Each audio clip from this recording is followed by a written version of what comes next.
Hello mga ka-anime! Welcome back sa ating channel. At bago tayo mag-umpisa sa panibagong kwento, mag-i-intro muna tayo.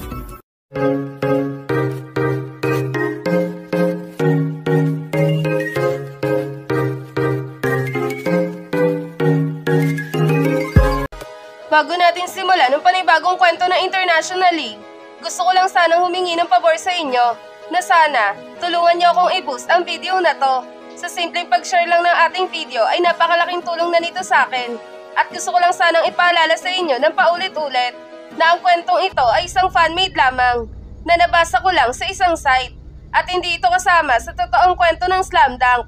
Ngayon, kung nagustuhan niyo ang ganitong kwento, please pa-like ng ating video at pa-follow na rin sa ating Facebook page na Tagalog Anime Manga.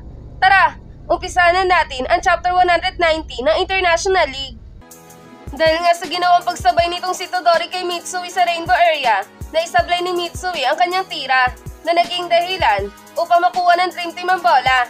Habang itong si Todori naman ay nalibre na nga sa ilalim ng basket at nagawa nitong may pasok ang kanyang tira na naging dahilan upang makuha na nga nila ang kalamangan sa Shoku. Sa kabilang banda naman, hawak na ng Shoku ang bola at dinadala na ulit ito ni Ryota papunta sa kanilang basket.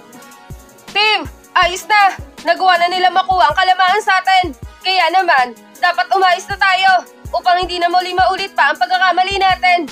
Ngayon, tayo naman. Sisiguraduhin na natin na tayo naman ang makakagawa ng puntos dito. Yan ang sigaw ni Ryota. Habang itong si Mitsui naman ay biglang nagsalita sa kanyang mga kasamahan. Pasensya na kayo sa akin mga kasama. Masyado ako naging kampante sa pagtira. Hindi ko napansin na naabot pala ni Todori ang bola sa akin. Kaya naman, humihingi ako ng pasensya sa inyo. Yan ang sabi ni Mitsui na talaga namang humihingi ng paumanin sa kanyang mga kasama. Huwag kang humingi ng pasensya, Mitsui. Dahil lahat naman tayo ay nagkakamali. At kahit sino naman sa atin ay hindi talaga inaasahan na sasablay ang tira mo na yon. Dahil sa sobrang ganda ng bitaw mo sa bola. Kaya naman, kahit kami ay nagulat talaga. Dahil nagawa pala yun ni Todori na maabot. Yan naman ang sabi ni Ryota. Salamat sa'yo, Miyagi. Pinapalakas mo talaga ang loob ko. Hayaan mo, sa susunod na may sumabay sa akin, titiyakin ko na hindi na nila ako muling mapipigilan pa. Yan naman ang sabi ni Mitsui. Habang itong si Ryota naman ay patuloy lang sa pag-dribble ng bola. At itong si Jade naman ay agad siyang binantayan ng mahigpit. Saan ka pupunta, Bansot? Akala mo ba makakagawa kayo ng play laban sa depensa namin? Pues, diyan ka nagkakamali. Dahil malabong mailusot mo yung bolang yan mula sa akin. Yan ang sabi ni Jade. Sabay dumipensa na nga ng sobrang higpit kay Ryota. At itong si Ryota naman ay agad na napansin ang ginagawang depensa sa kanya ni Jade. Mukhang gagamitan na ako ng taas ng lalaking to ah. Kailangan ipasa ko na agad ang bola bago niya pa ako mag-git-git ulit. At bago niya pa makuha ang bola sa akin. Yan naman ang sabi ni Ryota. Sabay pasa ng bola papunta kay Mitsui. Habang itong si Mitsui naman ay nagawa nang makuha ang bola. Ngunit, agad niya rin naman itong ipinasa papunta kay Hanamichi.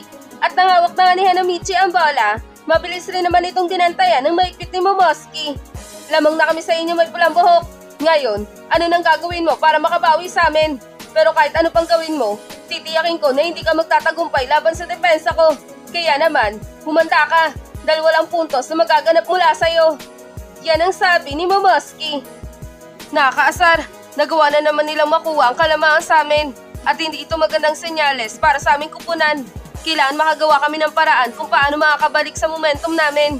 Dapat gumawa muna kami ng koneksyon ng mga kasama ko bago ko talunin ang mayabang na lalaking ito. Yan ang sabi ni Hanamichi sa kanyang sarili nang biglang sumigaw itong si Rukawa. Hoy Gunggong! Ipasa mo na sa akin ang bola, dali! Hindi mo na yun magagawang lusutan pa. Kaya naman, sa akin mo na ipasa ang bola. Yan ang sigaw ni Rukawa na talaga namang nag-aabang na para sa pagpasa ni Hanamichi sa kanya. Ang sorong to! Epal ka talaga sa akin, pero wala na akong pagpipilian pa. Dahil tama ka naman, mahihirapan talaga ako sa mokong na to kung ganito kahigpit ang depensa niya sa akin. Yan naman ang sabi ni Hanamichi sa kanyang sarili. Sabay pasa na nga ng bola papunta kay Rukawa. At ang hawak na ni Rukawa ang bola, agad din naman niyang inatake ang depensa nitong si Todori. Ikaw ba talaga magdadala ng bola, Rukawa? Pues, kung ikaw nga magdadala ng bola, sinisigurado ko sa'yo na hindi mo yan mailalagpas sa akin. Yan ang sabi ni Todori. Talaga ba? Sa tingin mo ba magagawa mo ako mapigilan dito? Pues, diyan ka nagkakamali. Dahil basic lang naman sa akin ang lusutan ng depensa mo. Dahil hindi mo naman ako kayang depensan sa posisyon na ito. Yan naman ang sabi ni Rukawa. na biglang sumulpot itong si Jade sa kanyang gilid at talaga namang dinouble team na siya ng kupunan ng Dream Team.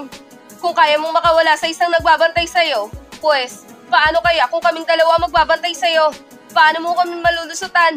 Sige nga, tignan natin yung galing mo. Lusutan mo kaming dalawa. Yan ang sabi ni Jade na talaga namang naka-double team na kay Rukawa. Nakakaasar, dalawa pa nagbantay sa akin. Mahihirapan na ako kapag pinagpatuloy ko ang pag-atake sa dalawang ito.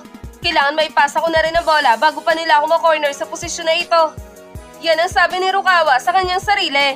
Sabay pasa patalikod ng bola papunta kay Mitsui, na open naman sa rainbow area. Nalabis na ikinatuwa talaga nitong si Ayako. Ayos! Open si Mitsui sa tres. Sigurado makakabawi na ito mula sa pagkakamali niya kanina. Sige Mitsui, ipasok mo na ang tres mo na yan. Siguradong hindi ka na nila magagawa pang pigilan. Yan ang sigaw ni Ayako, na talaga namang umaasa sa gagawing tira nitong si Mitsui. At nangawak na nga ni Mitsui ang bola, agad din naman itong tumalo na mataas at akmang gagawa ng isang tres. Subalit, itong si Jintoki ay inaantay lang pala itong si Mitsui na tumira. Kaya naman, agad itong tumakbo ng sobrang bilis at tumalo na mataas para sabayan itong si Mitsui sa ere. Hindi pwede yan, number 14. At dahil alam namin na ikaw ang titira sa posisyon na ito, kaya naman, nilibre kita ng bagya para masiguradong ikaw talaga ang titira ng bola. Ngayon, humanda ka sa akin. Dahil sa ikatlong pagkakataon, hindi ka ulit makakagawa ng puntos dito. Yan ang sabi ni Jintoki, na talaga namang sinasabayan itong si Mitsui sa ere. Hoy Mitsui! Ano pang inaantay mo? Itira mo na yan kahit sumasabay pa sa'yo ang ungas na yan. Pakitaan mo siya kung paano mapahiya sa mga sumasabay sa'yo. Yan naman ang sigaw ni Ryota. Go Michiboy! Alam namin na magagawa mong maipasok ang bolang yan. Kahit sumabay pa ang mokong na yan sa'yo. Sige Mitsui, kaya mo yan. Ipasok mo ang tres na yan at ipahiya ang lalaking yan. Yan naman ang sigawan ng mga tropa ni Mitsui. Habang itong si Mitsui naman ay nag-aalangan sa pagtira. Dahil na nga sa baka maulit na naman ang pagsablay nito sa bola. Ano? May sumabay na naman? Paano na to? Magagawa ko bang maipasok ang bolang ito sa aming basket? Nakakainis. Hindi ko alam ang gagawin ko. Bahala na nga. Basta ititira ko ang bola ng buong lakas ko. Yan ang sabi ni Mitsui sa kanyang sarili na talaga namang nag-aalangan. Sabay tira na nga ng isang tres.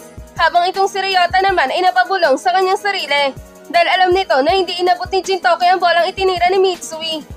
Sigurado ako na hindi niya inabot ang bitaw ni Mitsui.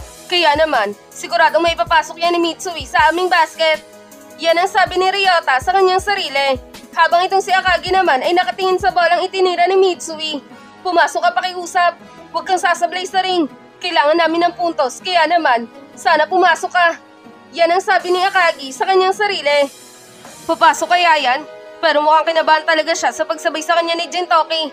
Pero sana naman, mali ako ng hinala. Sana pumasok ka. Yan ang sabi ni Rukawa sa kanyang sarili. Papasok kaya to? Maganda naman ang bitaw ko sa bola. Kaya naman, sana pumasok to. Yan naman ang mahinang sabi ni Mitsui, na agad din namang narinig ni Jintoki. Kaya naman, napangiti ito sa harapan ni Mitsui. Malabong pumasok yan, number 14. Dahil kitang-kita ko sa mga mata mo na kinabahan ka talaga sa pagsabay ko sa'yo. Na kahit hindi ako nakaabot sa bola, alam kong naramdaman mo yung takot na baka sumablay ka ulit. Kaya naman, nakasisigurado akong sasablay ang tira mo na yan. Yan naman ang sabi ni Jintoki, na talaga namang nakangiti kay Mitsui. At ang bolang itinira nga ni Mitsui ay hindi nga pumasok sa kanilang basket. Bagkos, tumama lamang ito sa kanilang ring at tumalbog ng pataas. Nalabis na ikinagulat ng buong tropa ng Shoku. Ano? Sumablay na naman ang tira ni Mitsui. Naku po, mukhang kinakabahan itong si Mitsui bawat may sasabay sa kanya.